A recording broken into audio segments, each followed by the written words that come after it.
We have the NBA Cup next year, man. You know, they're really taking this John very serious with the NBA in season tournament. They're gonna have the NBA Cup. It really seems like they're trying to emulate what soccer's doing, right? Yeah. And I love what they're doing. Honestly, I actually really do like it. They have You love groups and this? You everything. love the NBA How? Cup? Oh yeah, the group draw results. You have a point. This is fire. I actually love this. It's another thing throughout the middle of the season that's kind of cool to look up to, and I think this is great and it's pure entertainment, man. I just feel Uh, like I'm like, what is like? I get it, and it was heightened. I at first when it first came out, I hated it, and then when the Lakers won, I loved it. You know what I mean? But mhm. I watched the basketball during that time, and it was good, but it felt like it kind of felt fake, it felt forced, and hopefully it gets to a point where this thing does become something that the players. How? It felt fake because it felt like at the beginning of the year, you know, you're just coming in there learning your teammates. You get about a month into the season, and now you're playing for an NBA Cup. Some of the teams aren't ready to go. Like, I don't know. It felt like we were forcing action before football season ended. That's what it felt like. It felt like, hey, we need to get views, so let's do an NBA Cup. Now, hopefully, it becomes something more that the players actually take. You know, they take serious. And I think, let me rephrase that. I think the players took Yeah. it serious. Okay. I think Cool. they took Cool. it serious, but I think nobody views the championship as serious. Everybody says, aha, the Lakers won the NBA Cup, haha. Until the league, until the fans, until everybody can kind of get behind it and it's organized a little bit better. And maybe it's just going to take some time. But that's what Until they're then, doing. until then, we got to see that. I got to see people. The Lakers won. Lakers Appreciate won that. last, right? NBA Cup. Mhm. Is it Mhm. respected or no? You respect that or no? So this is the thing. It doesn't really matter about respect or anything. Like it's It all does about though. it. It's all about in the moment, right? Nobody should sit here and be like, "Yo, just because they won this cup, they're on this level." No, I don't think anybody should do that. The championship game didn't even the stats aren't even part of the regular season. What happened? They just exited out the stats, right? That meant nothing, which is weird. Don't know why that happened, Yeah. but that's just what they did, right? This NBA Cup is exactly what you said. It's for views. It's for another thing for entertainment, and I think that you clean it up afterwards. I think the players are definitely bought into this, and they definitely gave a lot of effort, and it felt like a playoff games. And I think this is definitely something nice with them doing these group draw results Yo, right here. They're getting far more organized, taking it very more serious, and maybe depending on how much money, because last year was the first season, was it how much more 500,000, money. right? 500,000 a 500. player. If the views keep ramping up, that jackpot money could rise up in the next year or so. Yeah, So, they playing for $1 million. That might be a whole different ball game when bro, that that's M come pride. out there. Hell And yeah. Like, yo, and that's a bonus, right? Like when a job gives you a bonus, let's believe like what's that extra if you get quarterly bonuses like $200, yeah, that's gonna be quarterly and two 250 a them rookies thousand. ain't making none of that money. So the rookies make an extra 500K, or the guys that are up from the G League. I think sometimes the two ways come up for those tournaments. So if you play in those games, you make an extra 500K or extra million. That's a Hell lot of money yeah. for some of these players on the team. You look at some of these, you know, we talked about the group draw. Dude, you see that C bracket, the West C bracket, bro? It's loaded. It's got like Denver, Oh, Dallas, the Pelicans, the Grizzlies. I was trying to figure out and how the they, Warriors, but they're yeah, I was trash, trying so to we don't figure out gotta how worry they about how that. they got all these brackets together. And some of them, man, I'm like, some of these are loaded. Yeah, the C bracket is kind of like wildly stacked compared to Yeah, like all of the West. Like, all right, so I'll give it West Stay, right? Timberwolves, Kings, Rockets, Blazers, and Clippers. That's a new but logo. that their new logo, ugly as shit. My God. The Clippers changed their old logo. It's ugly as one of the ugliest shit I've ever seen. Looks like a Seattle logo or The something. Clipper. It's an actual Clipper boat, which is, I don't know. They should have just kept it how it was, bro. That was an iconic logo for Yeah, they're losers. they're, they're weird as hell, right? So yeah, the Wolves, the Clippers, the Kings, the Rockets, the Blazers. I'll give that like a 7, 6. Yeah, six. That's a That's like a six. 6. That's a 6. West B, OKC, good. Suns, Lakers, Jazz, and Spurs. I'll give that like a 7. Seven. Yeah, Then I'm the good with that. West. Oh my god, the West C. Nuggets, Dallas, Pelicans, Memphis, and Warriors. Like, bro, That's OD, bro. that's insane. And then the East A is the Knicks, Orlando, Sixers, Brooklyn, and Hornets. I think that's like an 8 because you got the Magic, Yeah, Knicks, and the Sixers. I like that a top lot heavy. The three teams top heavy there. for sure. East B, Pacers, Bucks, Miami, Raptors, Pistons, Yeah, It's like a 7. 7.5.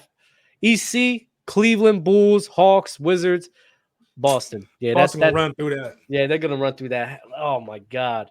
So Yo, yeah, I mean, I love the group stages and everything. I West will C is say just this crazy though, stacked. it did bring out like we got to see early glimpses of competitiveness from the Indiana Pacers, which should have let us know when the playoffs came that they were going to be ready. So it kind of let us see, okay, who's going to come to play when things matter? Obviously, the Lakers, you know what I'm saying? We folded, but it showed us, it gave us a glimpse of the Pacers and like this team could actually be good when everything's on the line. So I don't know, man. Well, Maybe it shoot. is a better thing I'm giving credit for. Hey, honestly though, I hear what you're saying with that, but I think that's something probably would have happened no matter what because let's not forget the Pacers were giving the Celtics some problems, and especially if like they were healthy and if Rick Carlisle didn't make some bogus behind, like he didn't call the timeout or some bogus behind plays that happened down the stretch, right? Yeah. The Pacers could have gotten 2 games with their players being They hurt. weren't finna win that series, Dub. Let's not do that. No. Let's It's not about them winning that series, right? It's about how good this Pacers crew is and how competitive they are. Like this is a very competitive Pacers crew. They need to clean up some things, especially on defense. But this is just more praise to the Pacers and what they've been able to do with each other, man. I think after the deadline, after getting Siakam, after getting Spicy P and getting a healthy Halliburton, it's like I respect what they were able to do. I think if they hadn't got Spicy P, it would have been a whole different story.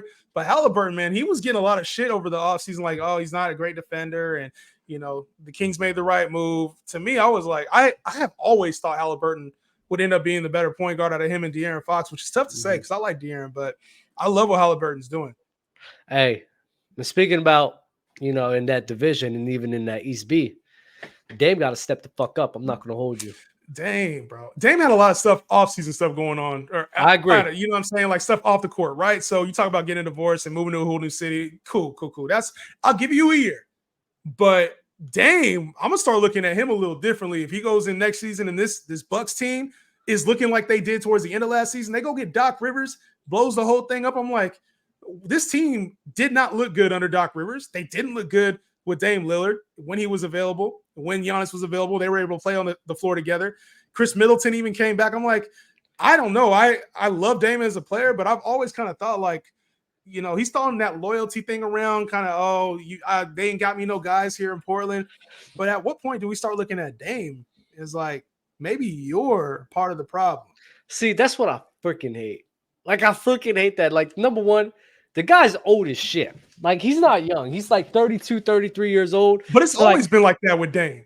He hasn't been old for his whole career. What you talking about? I'm not talking about old. I'm talking about the shortcomings, right? Like he's never played in the finals. So I get he's a great player. Like I'm not trying to knock Dame the player. That's not my goal. But what I'm saying is all that stuff about get me out of Portland and do all this stuff. And like, yeah, he's older now, but dog, like you were part of it. You're part of the reason the team invested in you for years. It built around you for years, and you couldn't get to the finals. It was you. And now you go to a team with Giannis, a team that's already won an NBA finals, and a team still fails to live up to expectations. I'm like, I know you're older. That's fine. I'm not really expecting you to be Dame, but like at some point it kind of started to sound like whining to me. I'm not going to lie. It's not about whining. You tell me, what year do you think Dame, you talk about he never made the finals. What year that Dame was on the Portland Trailblazers, you really thought they should have made the finals?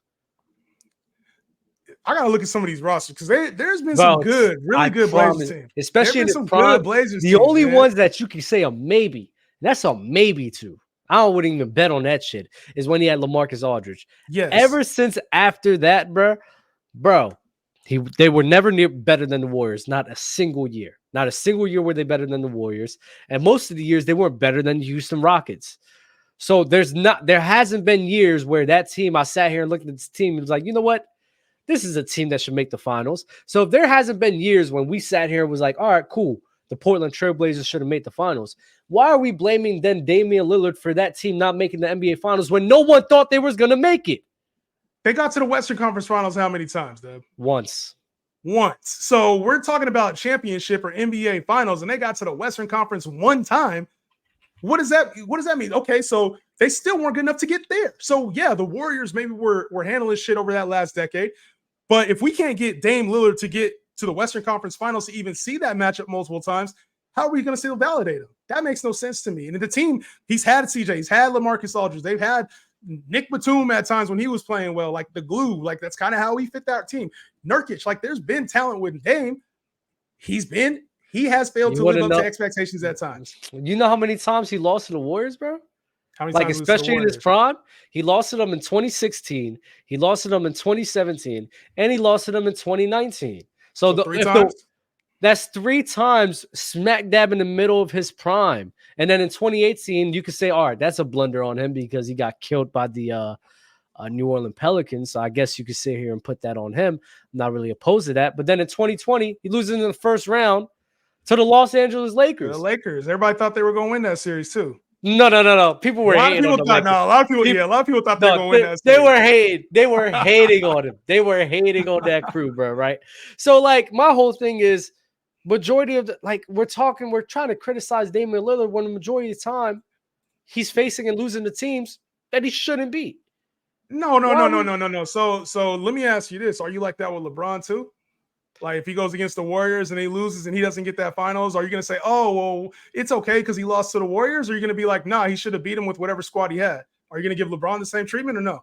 Yeah, I don't cook LeBron for losing to that Warriors crew. Okay, ever. So there's a lot of people who do. There's a lot of people who cook him for that and the fact that he was missing players. But if we're doing no excuses for players, which is, I think that's where a lot of the consensus viewers are at, then why are we giving excuses to Dame all the time? He lost to the better team. There's a lot of players who lose to the better team, and there's a lot of players who beat the better team.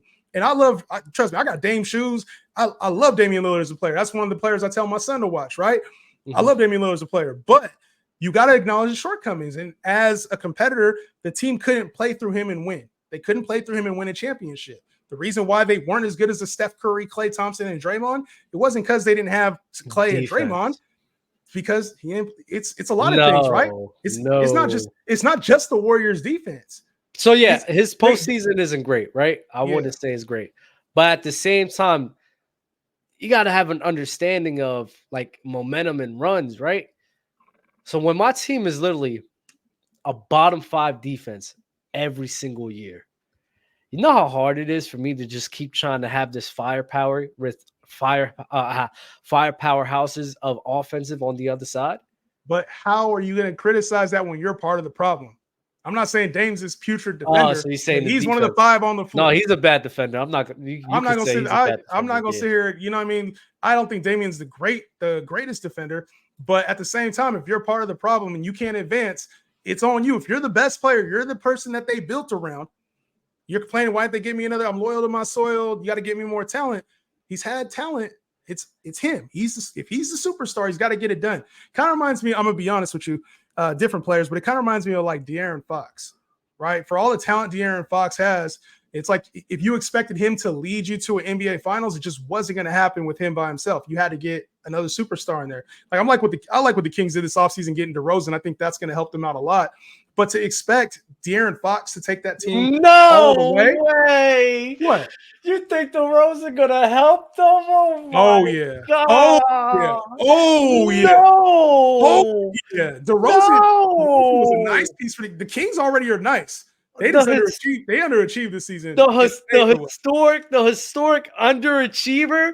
You think that him being added on a roster, they're not gonna underachieve again? He may be an underachiever, but that was the exact piece that the Kings needed. The exact piece. Because you got Keegan Murray, you got Sabonis, you got Fox, you already got the core. All you needed was a player like that. All you needed was a player like DeRozan who come in and hit clutch buckets and be a direction leader. That's it. What about the defense? You got, you know what I'm saying? That's what you got Keegan for. That's what you got Keon Ellis for. That's what you got De'Aaron Fox for. No. You got defenders for. That crew. They got rid of the defense with Davion. Bro, that crew with DeMar DeRozan there. That crew. Nasty. No, the offense is bro. My thing is they already had a guy who was a bit of a closer in De'Aaron Fox. You don't really need somebody like that in DeMar to me because you can have your young talent sit here and learn to be in that role. You need some. If you're trying to win now, cool. You can add a guy like DeMar. Why would I sit here and add a guy like DeMar when every fucking postseason he sat here and showed me why I shouldn't count on him.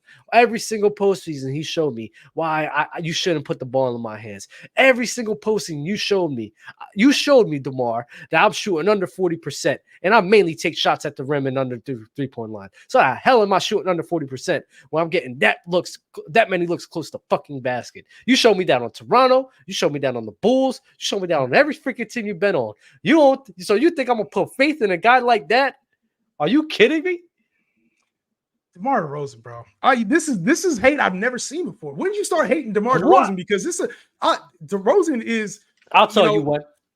Go ahead. When that Toronto Raptors crew was miles above better than that Cleveland Cavaliers crew in 2018, and the thing is, I've seen how DeMar DeRozan and Kyle Lowry just folded under the. I'm not gonna glaze him. I don't want to glaze him, but I just got to say it because he was just on a historic run. Under the greatness of LeBron James, and you just folded like that so bad, you got locked up by a defense that was trash. Nah, I'm good off you. I'll say it, man. You had Victor Oladipo was hooping better than DeMar DeRozan that year. Nah, DeRozan was going through some shit, man. You talking about all the mental health stuff, bro. You got to get, you know what I'm saying? Sometimes there's context to that, man. Sometimes there's context to the mental health stuff, bro. So he's been going through mental stuff every single postseason? Only in the postseason, that's when it happens. Jeez. Nah. Hey, DeRozan, I think you're not giving enough credit, though, to what DeRozan's going to bring to that team, man. And just in the leadership and just another 15 to 20-point scorer. I'm sure he'll be a 20-point scorer at least on that team, but at least another scorer on that team. The Kings going to be nice, bro. This is it's like Gordon Hayward on the Celtics. Hell nah. Hell nah. Gordon Hayward on the Celtics. Gordon Hayward, I don't know how that dude still has a job. He keeps getting paid. Went to OKC, went to Charlotte. Like, how does Gordon Hayward still have a job after what he did in 2 seasons in Utah? What? There's a word for that. I forget what it's called. People say it like for defenders, like a name brand defender. So it's a name brand. Some shit like that. A reputation defender. So it's a reputation player. Like it's Gordon Hayward. What's you know his how reputation? Good. Not a lot, but people just hurt. People just hear Gordon Hayward. It's like, oh, he's good. I'll just add him on. No, I'm cool off Gordon Hayward, bro. I think he had a couple good seasons in Utah, and for whatever reason, people still think he's like talent in the league. Obviously, can't stay healthy, doesn't bring no value, and then he cries everywhere he goes. You know what I'm saying? They should have used me differently in OKC. He cried when he was with Charlotte. Like, I'm cool, bro. I'm cool. He disrespected Kobe, and he disrespected Kobe. Fuck Gordon Hayward, bro. Oh, okay. Fuck Gordon Hayward. Cool. Caleb, so let's